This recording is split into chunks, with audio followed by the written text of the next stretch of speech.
ज़िंदगी में कुछ भी नामुमकिन नहीं है। मतलब when it comes to me, मैं हमेशा कहती हूँ कि इम्पॉसिबल में से आई एम पॉसिबल निकलता है।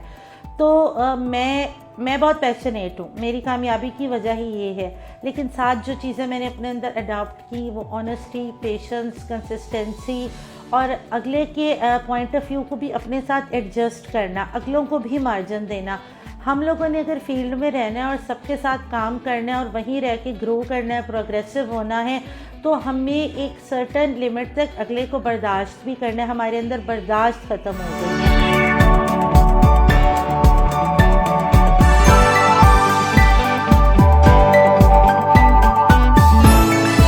अस्सलाम वालेकुम एवरीवन, मैं हूं आपकी होस्ट मुआफिया मलिक। हम और आप विद PNY के एक न्यू शो के साथ। जैसा कि आप सब लोग जानते हैं, PNY एक ऐसा प्लेटफॉर्म है जहां हम हज़ारों की तादाद में स्टूडेंट्स को डिफरेंट कोर्सेज करवाते हैं ताकि वो अपनी पर्सनल और प्रोफेशनल ग्रूमिंग के साथ साथ अपनी फाइनेंस को भी बेहतर बना सकें। इसी का हमारा पोर्टफोलियो है PNY पिंक, जिसमें हम टारगेट करते हैं ख़वातीन को किस तरह से ख़वातीन मर्दों के शाना बशाना काम कर सकती हैं और अपनी पर्सनल और प्रोफेशनल लाइफ को एक साथ लेकर चल सकती हैं। आज हम इसी पे बात करेंगे कि वो लेडीज़ या यंग प्रिटी ख़वातीन, मैं कहूँगी, अपने स्टार्टअप्स को लेकर चलना चाह रही हैं तो क्या इनिशिएटिव लेना ज़रूरी है, उसके लिए क्या प्री रिक्विजिट्स हैं जो आपके पास अपना प्लान लाजमी होना चाहिए ताकि आपको आइडिया हो क्या इश्यूज़ आ सकते हैं और इन इश्यूज़ को ओवरकम किस तरह से करना है। इन सब चीज़ों पे हम आज बात करेंगे। हमारे साथ जो गेस्ट मौजूद हैं मैं उनका तारुफ करवाती चलूँ। मिस फरवा इफ्तिखार हमारे साथ मौजूद हैं जो कि CEO हैं ब्यूटी क्लब एंटरप्राइजेस की। तो सबसे पहले मैं वेलकम करती हूँ मिस को अपने शो में। अस्सलाम वालेकुम, कैसी हैं आप? बिल्कुल ठीक, आप कैसी हैं? अल्हम्दुलिल्लाह, thank you so much for your time. बड़ा ज़बरदस्त, और आपकी पर्सनालिटी भी ऐसी है कि लोग, मेरा ख्याल है, अट्रैक्ट होते हैं कि जिस तरह से आप बात कर रही हैं और आपका जो माशाल्लाह से एक्सपोजर है। तो मैं चाहती हूँ सबसे पहले तो आप हमें बताएं आपने अपनी जर्नी स्टार्ट कहाँ से की थी? अच्छा, मैंने जर्नी स्टार्ट ऐसे की थी, बड़ी इंटरेस्टिंग सी स्टोरी है कि मैं मतलब मास्टर्स करने के बाद पंजाब यूनिवर्सिटी से आई वॉज टोटली फ्री और मेरा कोई ऐसा जॉब का माइंड भी नहीं था। और बस ये था कि मैं आज जैसे माशाल्लाह मतलब 800 से 1000 सैलून मेरा क्लाइंट है। तो एक दौर में मैं खुद, मुझे होता था कि लाहौर में जो अच्छा सैलून खुले मुझे उसको ज़रूर ट्राई करना है। तो जर्नी स्टार्टेड वाज लाइक कि जी, मैंने जब एक दफ़ा मैं एक सैलून पे जाती थी तो मैंने वहाँ से एक दो दफ़ा एक फेशियल की सिटिंग दी, तो मुझे वो बड़ी अच्छी उसकी क्रीम्स लाइक जो बटरी सी लगी मुझे, जो हमारे मतलब मुझे लगा कि एशियन स्किन के लिए बहुत अच्छी हैं। तो मेरी बड़ी बहन चीज़ इन न्यूजीलैंड ना, तो वहाँ पे मतलब मैक्सिमम वेदर वो होता है जो हमारे नवंबर में होता है, तो वहाँ पे ड्राई टेक्सचर जाता है। तो मुझे वो बटरी से एक दो क्रीम्स बड़ी अच्छी लगी, तो मैंने उस पार्लर की ओनर से कहा कि मुझे आप ये मंगवा दें। अच्छा, उसने मुझे एक जो मैं लेम या स्टूपिड एक्सक्यूज़ कहूँगी, उसने मुझे कहा अभी तो हमने कल वहाँ पे ऑर्डर करके मंगवाए हैं, अब हम दोबारा इतनी जल्दी कैसे हम ऑर्डर कर सकते हैं? अब कंपनी वाले तो कहेंगे रोज़ मंगवाओ, सुबह शाम मंगवाओ। अच्छा, मैं ना उससे बड़ी डिस्टर्ब हुई। आई वॉजेंट एक्सपेक्टिंग कि वो मुझे ऐसा जवाब देगी बिकॉज मैं बड़ी रेगुलर क्लाइंट थी। अच्छा, फिर मेरा वो माइंड अल्टीमेटली उस तरफ हूँ, तो मैं इस किस्म की पैशनेट कि अच्छा ओके देखते हैं अब क्या करना है, और यही चीज़ अल्टीमेटली कामयाबी की तरफ लेके जाती है।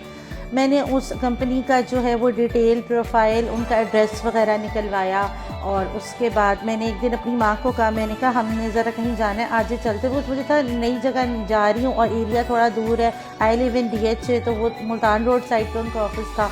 तो मैंने मामा को कहा, तो जब हम मतलब इकबाल टाउन से भी आगे की तरफ मुल्तान रोड की तरफ जा रहे थे, तो मेरी माँ मुझे कहती हैं कि हम लाहौर से बाहर तो नहीं निकल जाएंगे, हम कहाँ जा रहे हैं? मैंने कहा नहीं नहीं, बस अभी पहुँच जाएंगे। खैर मैंने विजिटेड देम, तो उन्होंने खुद ही मुझे कहा कि अगर आप फ्री हैं इस तरह से, अगर आपको है इस प्रोडक्ट से, तो वाई डोंट आप इसको एज अ बिज़नेस वो लेती हैं। खैर इवेंचुअली 15-20 डेज़ में जस्ट थॉट ऑफ फैमिली से डिसाइड किया, बिकॉज मतलब प्रॉपर अगर काम करना है तो इन्वेस्टमेंट तो डेफिनेटली आपकी फैमिली आपको इस तरह से। So I just started with that very first brand, और वो क्योंकि बाज़ार में भी अवेलेबल नहीं था, बिकॉज सैलून की every product that's not available in the market basically, क्योंकि फिर बालों वालों का बिजनेस नहीं रहता। तो फिर पैशनेट होने का ये आलम है कि जब मैंने उस ब्रांड की डिस्ट्रीब्यूशन ली, तो मैंने उनसे पहली डिमांड ये की कि वो सैलून जिस एरिया में, वो एरिया मेरे पास आना चाहिए ताकि नेक्स्ट टाइम वो सैलून मुझे ऑर्डर करे। तो मुझे लगता है मेरा ये पैशनेट होना ही मुझे कामयाब कर गया। ज़बरदस्त। अच्छा, उस वक्त जब आपने स्टार्ट किया उसके बाद अब आप मल्टीपल डायमेंशंस में काम कर रही हैं, तो थोड़ा सा हमें बताइएगा कि करंटली आपकी क्या डायमेंशंस है और क्या क्या चीज़ें आप लेकर चल रही हैं। अच्छा, ऐसा है कि क्योंकि मैं माशाल्लाह 13-14 साल हो गए हैं मुझे ये अपना इदारा रन करते हुए, ब्यूटी क्लब एंटरप्राइजेज, और I am the very first female in Punjab doing my own business of salon supplies with all the registered legalities, और मैं चैम्बर से भी एसोसिएटेड हूँ। और मतलब मेरा एक्सपीरियंस ये गया कि अगर कोई फ़ीमेल पहली दफ़ा किसी फील्ड में आती है तो मेल्स के अलावा फीमेल्स उसकी लेग पुलिंग ज़्यादा करती हैं, और जिसे आप ये कहो कि पूरी कोशिश की जाती है कि आपको डीमोटिवेट किया जाए। और मैं पब्लिकली भी अब तो कहती हूँ कि मुझे ये यहाँ तक कहा गया कि ये तो मतलब फसली बटेरा है, आती जाती हवा का झोंका है, आज आया ये झोंका कल चला जाएगा। बट अल्लाह का शुक्र है, this is the 14th year going on, और मैं प्रजिस्ट कर रही हूँ, और मतलब ऑलमोस्ट लोकल से लेके इंपोर्टेड तक हर प्रोफेशनल ब्रांड के साथ काम कर रही हूँ मैं। प्रॉपर एक मेरा वेयर हाउस है, डिस्ट्रीब्यूशन ऑफिस है। So sky is the limit if you just think कि आपने नेगेटिविटी को साइड पे करके रोज़ ये सोच के निकलना है कि दुनिया इसी तरह है और लोगों ने आपको डिसाइड करना है, डिमोटिवेट करना है, बट आपने उन चीज़ों में से गुजर के अपने आप को कैसे लेके चलना है वंस, तो फिर आपको कामयाब होने से कोई नहीं रोक सकता। बिल्कुल बिल्कुल ऐसे ही है, और बड़ा अप्रिशिएटिंग है कि आपने इतना कंसिस्टेंट रह के हाँ। और उस सारे में कहूँगी मामलात और इश्यूज में भी अपने आप को कंसिस्टेंट रखा। हाँ। अच्छा मिस फरवा, मुझे ये बताइएगा, जैसे अब आप देख रही हैं नए आने वाले यंगस्टर्स हैं, स्पेशली फीमेल्स हैं, वो अपने बिजनेस एंटरप्रेन्योरशिप की तरफ जाना चाहती हैं, तो व्हाट डू यू थिंक, क्या प्री रिक्विजिट्स हैं कि क्या हमें प्री प्लानिंग करना बहुत ज़रूरी है ताकि अगर हमें आगे जाके मसले कम आए और हमारी प्रोडक्ट या हमारी चीज़ें ज़्यादा अच्छी तरीके से सेल हो सकें? अच्छा, उसमें सबसे ज़्यादा एक ज़रूरी है जो कि हमारे यहाँ ये इस फील्ड में लोग मिस कर जाते हैं, वो सोचते हैं कि मार्केटिंग की फील्ड में एजुकेशन की ज़रूरत नहीं है। What I believe in is जो एजुकेटेड बंदा वही काम एजुकेटेड बंदा करे और वही अनएजुकेटेड या लेस एजुकेटेड करे, तो उसमें बहुत फ़र्क होता है। हमारे यहाँ लोग प्रॉपर एजुकेशन, मेरे पास एक्सपीरियंस नहीं था ना मतलब जॉब का, लेकिन मैं इस वजह से कि एजुकेटेड थी और उसके अलावा पैशनेट भी थी, प्लस ये कि मेरे साथ तो ये था कि एक बैक एंड भी था, मैंने शुगलन एक काम शुरू किया लेकिन वो सीरियस हो गया अल्टीमेटली। लेकिन मैं लोगों को ये मशवरा दूंगी कि एक तो ये कि बहुत ज़्यादा इन्वेस्टमेंट के साथ ना आएँ, एजुकेशन पूरी करके आएँ, और उसके बाद ये कि कुछ ना कुछ अगर जॉब एक्सपीरियंस ले सकें वो ज़रूर लें, for the sake of experience चाहे साल 2 काम कर लें, और बहुत ज़्यादा इन्वेस्टमेंट की तरफ ना जाएं क्योंकि ओवरऑल वर्ल्ड वाइड जो है वो हालात नहीं है कि आप उतना अपना पैसा जो है वो इन्वेस्ट करें या ब्लॉक करें।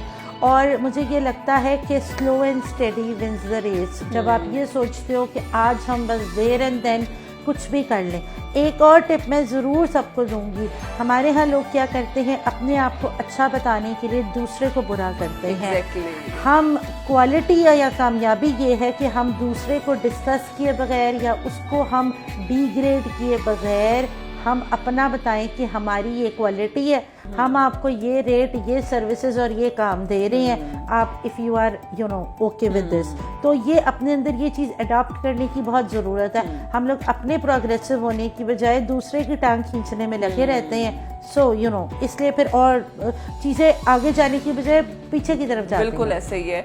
अच्छा, ये बड़ा ज़रूरी है, हम इस चीज़ को उस तरह से केटर नहीं करते हैं। अच्छा, आप क्या कहेंगी, स्पेशली यंगस्टर्स के पर्सपेक्टिव से ही बात करूँगी, कंसिस्टेंसी के साथ काम को करना और अपनी चीज़ों को लेकर चलना कितना ज़रूरी है? क्योंकि हमें होता है हम रातों रात लाखों कमा लें, रातों रात अमीर हो जाए। नहीं हो सकता। देखिए मेरी बात सुने, हालांकि although from the day one when I started तो मेरा प्रॉपर बिजनेस ऑफिस था, मेरे फादर ने मुझे इन्वेस्टमेंट करवा के दी, everything there and then like मुझे ऑब्वियसली मुझे था जो हो जाए, it's not a big deal.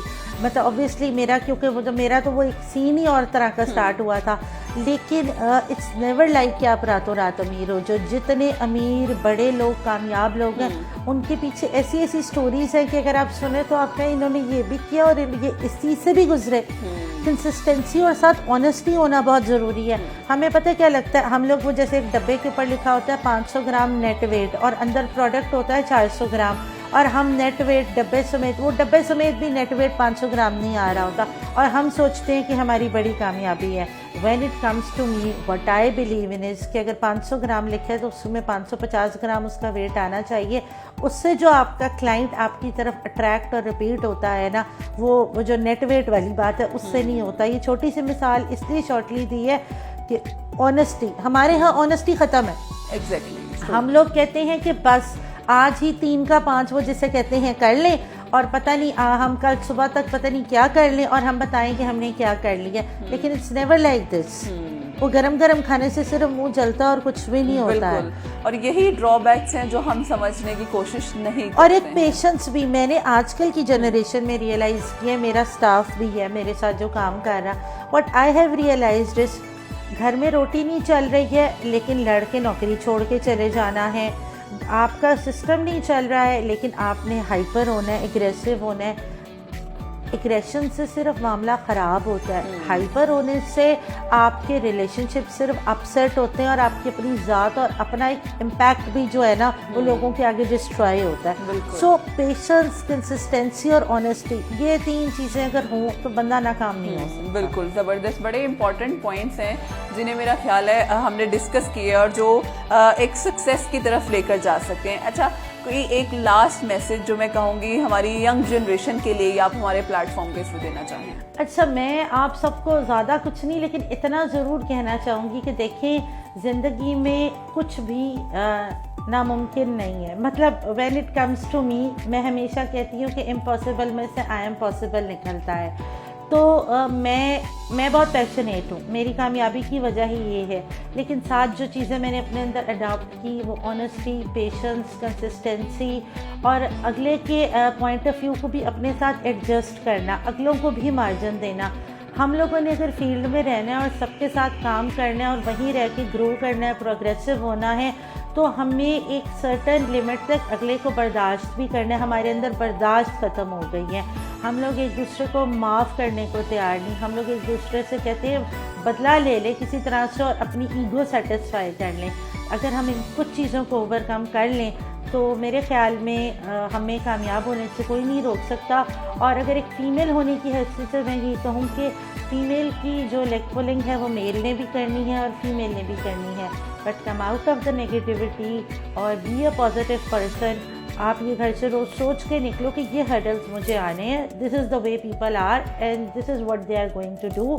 सो आपने उनकी नेगेटिविटी को साइड पे करते हुए अपनी पॉजिटिविटी को लेके चलना है और उससे आपको फिर ग्रो करने से, फ्लरिश करने से कोई भी नहीं रोक सकता। Be an honest and patient person, तो आप then sky is the limit. Thank you so much, बहुत अच्छा लगा और बहुत ज़बरदस्त इतने से शॉर्ट टाइम में हमने डिस्कस की, जो कि मेरा ख्याल है मुझे खुद बहुत कुछ सीखने का मौका मिला आपकी बातों से।